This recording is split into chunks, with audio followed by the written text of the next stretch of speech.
साथियों नमस्कार। साथियों आज इस वीडियो में मैं आपको स्पैरो पोर्टल पर कैसे लॉगिन करें और अपनी अपार को कैसे इनिशिएट करें, ठीक है ना। अपार को सेल्फ वर्क फ्लो कैसे जनरेट करें, ये सारी चीज़ें बताऊंगा। और इस दौरान अगर कोई आप एरर फेस कर रहे हो, ठीक है ना, तो उसका क्या सॉल्यूशन है वो भी मैं बताऊंगा। कुछ एरर मैं इसमें कवर करूंगा, ठीक है ना, जो बेसिक सी एरर हैं जो कि इजीली रिमूव हो सकती है, वो मैं इसमें कवर करूंगा। आई होप आपको वीडियो अच्छी लगेगी। तो साथियों सबसे पहले गूगल पे जाएंगे और सक्सेस SACCESS सक्सेस.nic.in टाइप करके एंटर प्रेस करते हैं तो सबसे ऊपर ये आएगा NIC वेब VPN, ठीक है ना। इस पर हम क्लिक करेंगे। ये सिर्फ हमें ना एक सिक्योर एक्सेस प्रोवाइड करता है प्रीचे पोर्टल पर, और ज़्यादा इसका कोई वो नहीं है भाई यूज़। बस एक 2 स्टेप लॉगिन हो जाता है, ताकि ये हो जाता है भाई कोई मतलब गलती से हैक ना कर पाए या मिसयूज ना कर पाए हमारी आईडी को। तो यहाँ पे जो है ऊपर आपको मेल एड्रेस डालना होगा। कौन सा मेल एड्रेस डालना होगा ये मैं आपको बता देता हूँ। ये आपको आपके डिपार्टमेंट की तरफ से स्पेशली बनवाना पड़ेगा, ठीक है ना। जो भी आपका प्राइमरी कस्टोडियन है अपार्स का, वो बनवा के देगा और वो आईडी ही डलेगी। जैसे कुछ डिपार्टमेंट में सपोज करो आप इनकम टैक्स डिपार्टमेंट में है, तो आपका नाम विकास है, तो विकास डॉट कौशिक @incometax.gov.in, ये वाली आईडी यहाँ नहीं डलेगी, ठीक है। इसके अलावा मान लो आप कस्टम में हो या किसी और डिपार्टमेंट में हो, तो @ करके जो भी आपका डिपार्टमेंट है उसके अगर वेब मेल की आईडी है तो वो यहाँ नहीं चलेगी, ठीक है ना। यहाँ आपको आईडी बढ़वानी पड़ेगी, ठीक है। वो वाली आईडी आपको यहाँ डालनी है। और सपोज करो मैं इसमें ना आईडी डालने में कोई भी एक एरर कर देता हूँ, गलत डाल देता हूँ, साइन इन करता हूँ, ठीक है। तो देखना क्या आएगा।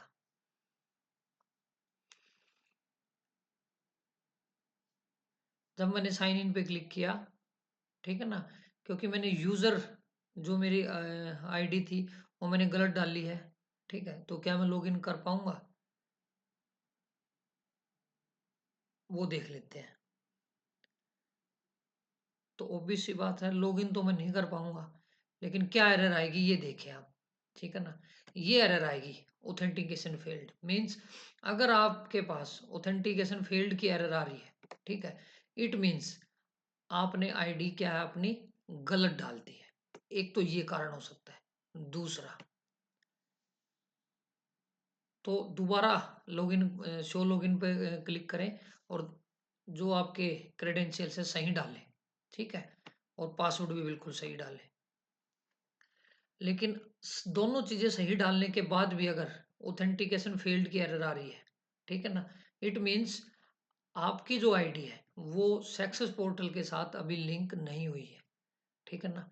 तो इसके लिए आपको क्या करना पड़ेगा, आपको अपने किसी ऐसे साथी की आईडी लेनी पड़ेगी जो सक्सेसफुली वेब वीपीएन पर, ठीक है ना, लॉग इन कर रहा हो, कर पा रहा हो। तो उसके क्रेडेंशियल से यहाँ पे लेने पड़ेंगे और परिचय पे फिर आप अपने यूज कर सकते हैं।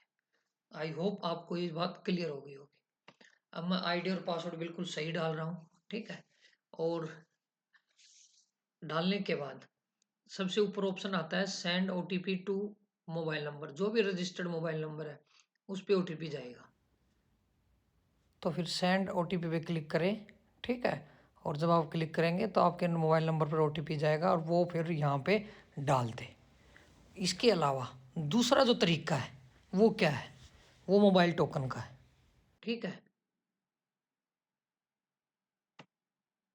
मैं मोबाइल टोकन पे क्लिक कर देता हूँ। तो कोशिश करें मोबाइल टोकन से लॉगिन करना धीरे धीरे स्टार्ट करें। तो मोबाइल टोकन पे जाके मेरे जो फ़ोन में एक ऐप है, ठीक है, एकोप्स हाई आईडी, वहाँ से मैं टोकन डालूंगा इसमें and I will click on sign इन।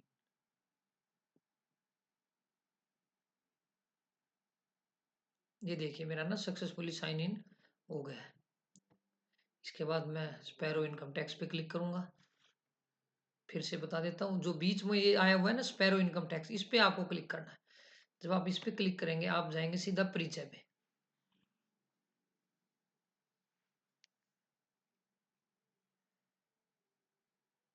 परिचय पे जाने के बाद आपको अपनी मेल आईडी एंड पासवर्ड, अगर आप फर्स्ट टाइम लॉगिन कर रहे हैं, ठीक है ना, तो आपको मेल आईडी और पासवर्ड दोनों डालने पड़ेंगे। और ये जो ऊपर है पासवर्ड लेस ऑथेंटिकेशन, इस पे क्लिक नहीं करना है, सिर्फ एक पे क्लिक करना है। और अगर आपने एक बार सक्सेसफुली लॉगिन कर लिया है, उसके बाद आप पासवर्ड लेस ऑथेंटिकेशन इस पे भी क्लिक कर सकते हैं, ठीक है ना। तो अगर फर्स्ट टाइम लॉगिन कर रहे हो तो ऊपर वाले जो पासवर्ड लेस ऑथेंटिकेशन है इसको ऑप्ट ना करें, सिर्फ नीचे वाले आई कंसेंट टू प्रीच है इस पर ही क्लिक करें। और क्लिक करने के बाद नेक्स्ट पर क्लिक बटन दबाएं।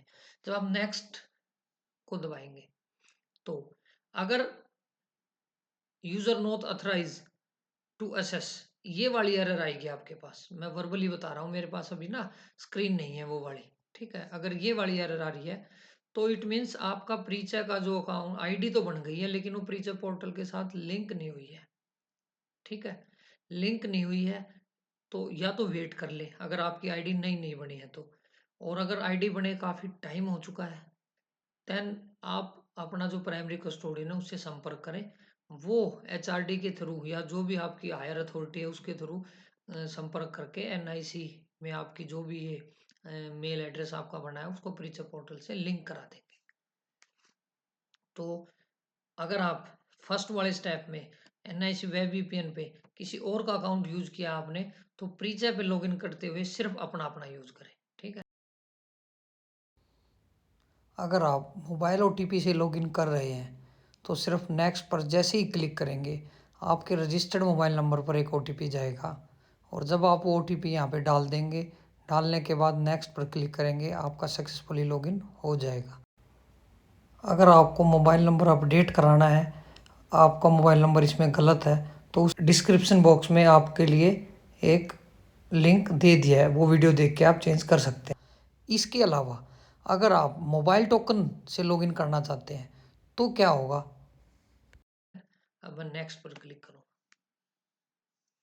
अब ये देखिए 3 तरीके के ऑप्शन आए मेरे पास, ठीक है। एसएमएस के थ्रू, ठीक है, टोकन ऑथेंटिकेशन या टैप ऑथेंटिकेशन। मैं टोकन ऑथेंटिकेशन यूज करूंगा और नेक्स्ट पर क्लिक करूंगा। ये तभी आएगा जब आपने टोकन वाली जो ऑथेंटिकेशन है वो एक्टिवेट कर रखा होगा, वरना सिर्फ एसएमएस ओटीपी वाला ही आएगा। अब जो मेरे फोन में परिचय ऑथेंटिकेटर वाली ऐप है, इसके लिए मैंने वीडियो बना रखी है, वहां से मैं टोकन डालूंगा। ये देखिए मैंने लॉगिन कर लिया सक्सेसफुली। तो आप सभी से मेरी यही रिक्वेस्ट होगी, कई बार ना नेटवर्क का इशू के चलते ओटीपी ना भी आए, तो ये जो मोबाइल टोकन ऑथेंटिकेशन है ये एक्टिवेट कर लें अपने फ़ोन में, फिर आपको कभी भी अपने जो मोबाइल ओटीपी है उस पर डिपेंड नहीं होना पड़ेगा।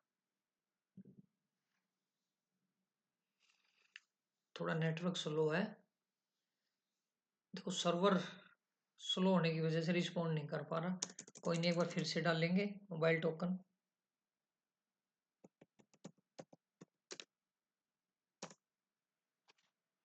एंड डालने के बाद नेक्स्ट पर क्लिक करेंगे।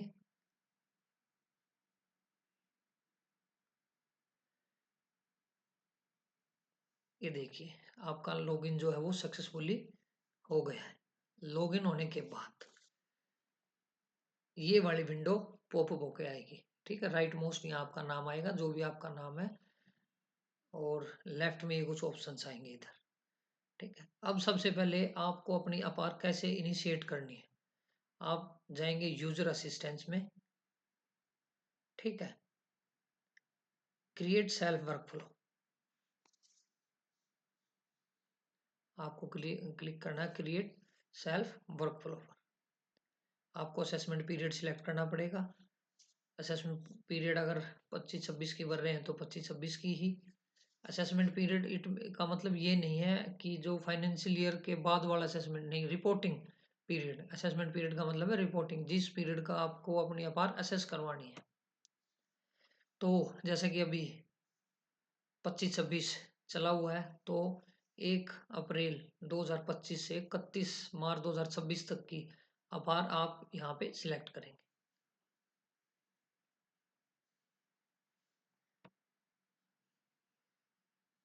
नेटवर्क थोड़ा सा स्लो है, ये देखिए, ठीक है ना। आप सबसे पहले यहाँ right most create work flow, इस पे क्लिक करेंगे।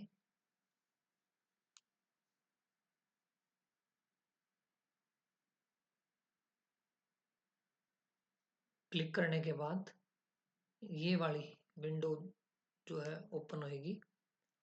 ओपन होने के बाद जो आपको सबसे पहला काम करना है, वो जो भी आपकी ऑर्गेनाइजेशन है जहाँ पोस्टेड है, ठीक है, आपको वो सिलेक्ट करनी है।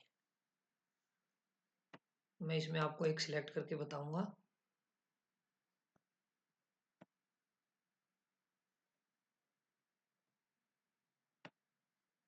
ये देखिए, अगर आप 25th बटालियन SAF भोपाल में पोस्टेड है तो ये फर्स्ट ऑप्शन, ठीक है।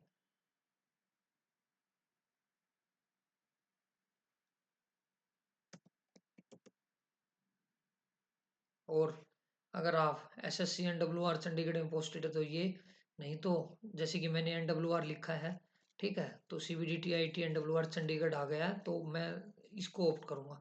तो जो भी आपकी ऑर्गेनाइजेशन है आप वो अपने यहाँ से सिलेक्ट कर सकते हैं। सिलेक्ट करने के बाद आपको असेसमेंट पीरियड सिलेक्ट करना पड़ेगा। मैं एग्जांपल के तौर पर 1/4/25 से और 31/1/26 सेलेक्ट कर लेता हूँ। स्टेटस, अगर अपार है तो अपार, NRC है तो NRC। मैं अपार पे क्लिक कर लेता हूँ, सिलेक्ट कर लेता हूँ। फॉर्म टाइप, जो भी आपका फॉर्म टाइप है, आपका जो भी डेजिग्नेशन है, ठीक है, वो आप यहाँ पे सिलेक्ट करेंगे।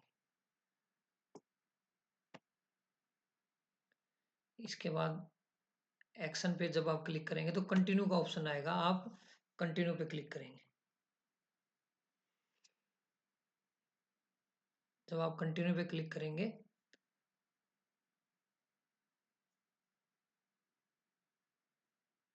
par period is overlapping as workflow is under process for the period by the node, it means ये इसका जो है ना पहले से क्रिएट हो चुका है। तो मैं डेट चेंज कर लेता हूँ, अक्टूबर 1 ले लेते हैं।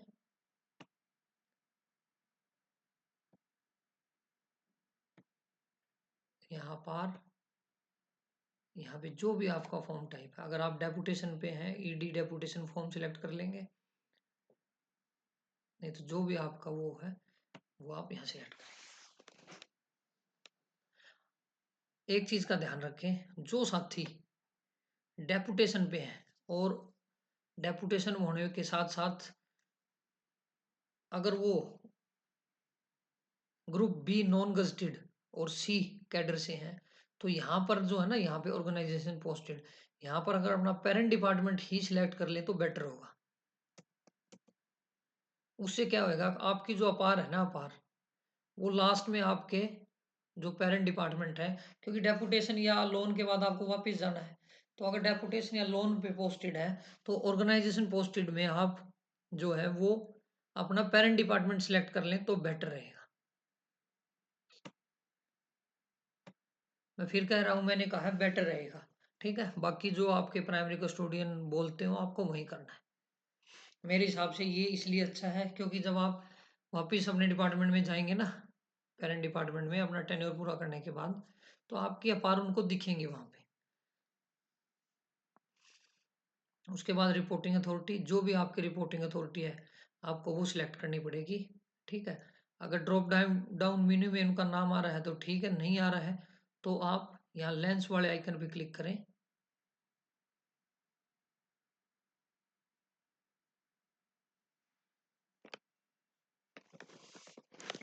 जैसे ही आप लेंस वाले आइकन पे क्लिक करेंगे, ये वाली एक विंडो खुलेगी, ठीक है ना, जहाँ आप एम्प्लॉय सर्च कर सकते हैं। तो हम यहाँ पे सर्च करेंगे। डायरेक्ट नाम सर्च नहीं करना है, एम्प्लॉय कोड आपको सर्च नहीं करना। मैं फिर से कह रहा हूँ आपको, डायरेक्ट नेम और एम्प्लॉय कोड आपको सर्च नहीं करना है। पहले ये देखें यहाँ पे जैसे यहाँ असम सिविल सर्विसेज आया हुआ है ना, यहाँ पे आपको सर्विस चूज करनी है सबसे पहले। ठीक है, ये देखिए इसमें बहुत सारी सर्विस है, तो जो आपके रिपोर्टिंग ऑफिसर है वो जिस सर्विस से बिलोंग करते हैं वही आपको यहाँ पे सिलेक्ट करनी है। ठीक है, तो मैं एग्जांपल के तौर पे इस पे एक सिलेक्ट कर लेता हूँ।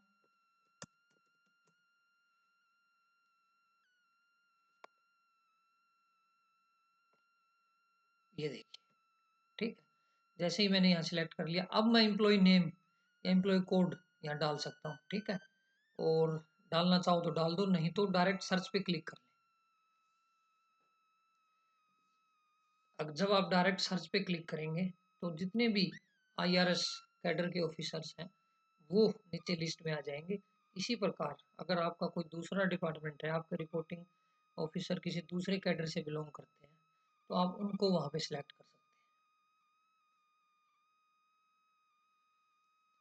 क्योंकि जो IAS कैडर है, ठीक है ना, उनके रिपोर्टिंग रिव्यूइंग का कैडर अलग है, तो वो अपना अलग सिलेक्ट करेंगे।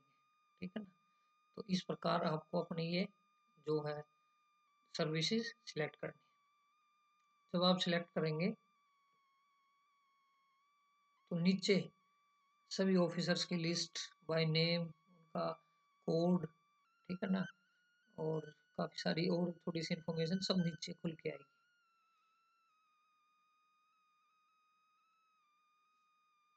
नेटवर्क का थोड़ा सा इशू है आज, ये देखिए। ठीक है ना, तो जो भी आपके ऑफिसर का वो डेजिग्नेशन आप यहाँ पे क्लिक करके सिलेक्ट कर सकते हैं। ठीक है,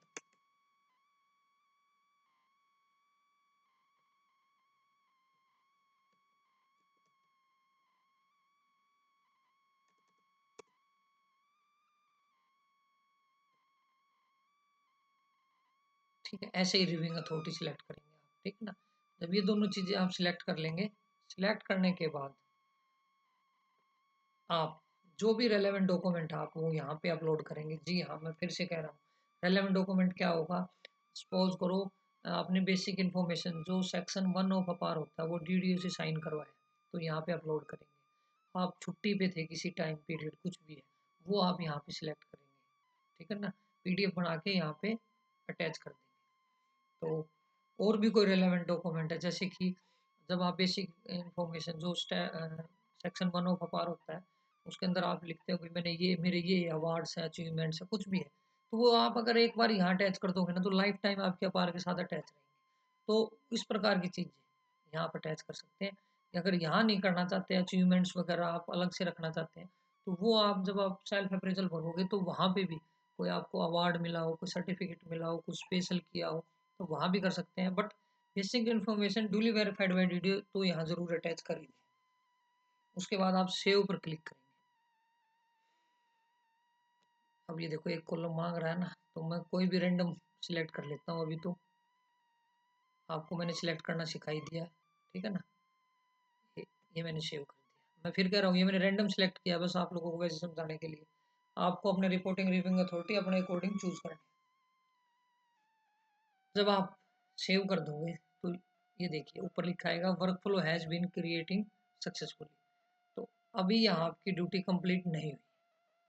ठीक है, इसके बाद लेफ्ट साइड में वापस यूजर असिस्टेंस में आपको जाना होगा और जो सेल पार जनरेशन है उस पर क्लिक करना। जब आप सेल पार जनरेशन पर क्लिक करेंगे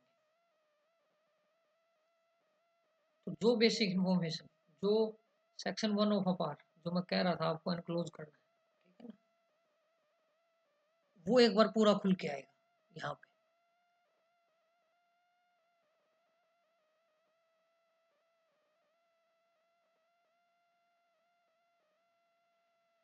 ये देखिए, ठीक है ना, ये यहाँ मैं जनरेट पे क्लिक करूंगा सबसे पहले। फ्रॉम डेट टू डेट ये देखो मेरा आ गया यहाँ पे जो ही पीरियड मैंने सिलेक्ट किया था। आई विल क्लिक ऑन जनरेट। ठीक है, जनरेट पे क्लिक करें। ये देखिए यहाँ पे name of official reported upon, ठीक है, date of joining of services यहाँ डाल देंगे आप। जो भी आपकी ज्वाइनिंग की सर्विसेज की जो भी डेट रही होगी वो आपको यहाँ डालनी होगी। सपोज करो मैंने देखो कोई भी एक उठा लिया यहाँ पे, ठीक है। एजुकेशन क्वालिफिकेशन आपको यहाँ डालनी पड़ेगी, जो भी आपकी कैटेगरी है आपको कैटेगरी सिलेक्ट करनी पड़ेगी। इसके बाद present grade and date of continuous appointment to it, ये दोनों आपको यहाँ पे, डेट ऑफ एग्जामिनेशन क्वालिफाइड अगर कुछ किया है तो क्वालिफाई हो यहाँ पे। इस प्रकार आप ये सारी चीज़ें इन्फॉर्मेशन यहाँ डालोगे। ये कुछ नहीं है, वही है आपका जो वो सेक्शन 1 ऑफ अपारण है, वही है ये। उसके बाद period of absence of leave, अगर कोई ईएल लिया आपने, सीएल नहीं डालनी, मैं फिर कह रहा हूँ ईएल, चाइल्ड केयर लीव, ठीक है ना, जिसके लिए आपको अथॉरिटी की रिटर्न ऑर्डर निकलता है, परमिशन होती है, वो सारी छुट्टियाँ। और एजुकेशन और ट्रेनिंग वगैरह अगर कहीं गए हो आप, वो भी यहाँ पे। कोई अवार्ड या ऑनर आपने को मिला हो, कोई पेनल्टी लगी हो, ठीक है। Date of filing of annual immovable return, हाँ ये ध्यान रखना, आईपीआर की डेट आपको 100% डालनी, नहीं डालोगे तो कल को प्रमोशन होएगा। और आप अगर एलिजिबल हैं आईपीआर डालने के लिए, डेट भरने के लिए, तो अगर नहीं डालते हो तो ऑब्जेक्शन लग के आएगा और फिर बाद में आपको एक्सप्लेनेशन देनी पड़ेगी। ऑब्जेक्शन कब लगेगा? जब कभी आपकी प्रमोशन होएगी या कहीं डेपुटेशन पे जाओगे, ठीक है, या कहीं और कुछ किसी चीज़ का आपको बेनिफिट मिलेगा जहाँ पे आपके अपार चेक होती हैं, और वहाँ पे अगर आईपीआर की डेट मिसिंग है तो वो पूछेंगे भाई क्यों मिसिंग है, तो फिर आपको बताना पड़ेगा भाई मेरी इस वजह से मिसिंग है, तो मैं तो कहूँगा पहले ही डाल, ठीक है। रेफरेंस अपलोड यहाँ पे डाल सकते हैं आप अगर कोई रेफरेंस अपलोड है, ठीक है।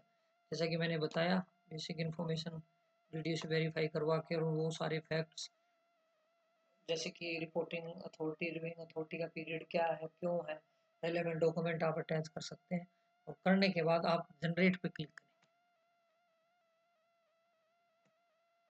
जब आप जनरेट पे क्लिक करेंगे तो जो भी इंफॉर्मेशन आपने भरी होगी, आपके प्राइमरी कस्टोडियन और पार मैनेजर उनके पास एज इट इज शो होगी। तो ये जरूर करें, ठीक है ना, आपको जरूर जनरेट करनी है। ये देखिए हैज बीन सक्सेसफुली जनरेटेड, ठीक है। जनरेट करने के बाद डीडीओ से जो बेसिक इन्फॉर्मेशन आपने भरवाई है, वो अपने पार मैनेजर को, जो भी आपका पार मैनेजर है, अल्टरनेट कस्टोडियन है, उसको मेल जरूर करें। ध्यान से सुन ले, आपने हाँ यहाँ अटैच कर दिया, good, that is fine, but आपको वो मेल भी करनी पड़ेगी अपने पार मैनेजर को, क्योंकि पार मैनेजर को पता नहीं चलता, उनके पास मैसेज नहीं आता कि किस किस ने अपनी जो वर्क फ्लो है वो क्रिएट करके जनरेट कर दिया है, नहीं पता चलता। जब आप उनको मेल करेंगे तभी उनके नोटिस में आएगा कि हाँ भाई सच एंड सच जो एम्प्लॉई है उसने कर दिया जनरेट, और फिर वो आगे आपका जो वर्क फ्लो है उसको फर्दर जनरेट करेंगे, ताकि आप सेक्शन 2 ऑफ अपार जो सेल्फ अप्रेजल है वो भर। आई होप आपको वीडियो अच्छी लगी होगी। अगर आपको वीडियो अच्छी लगी हो तो अपने साथियों के साथ ज़रूर शेयर करें। Thank you.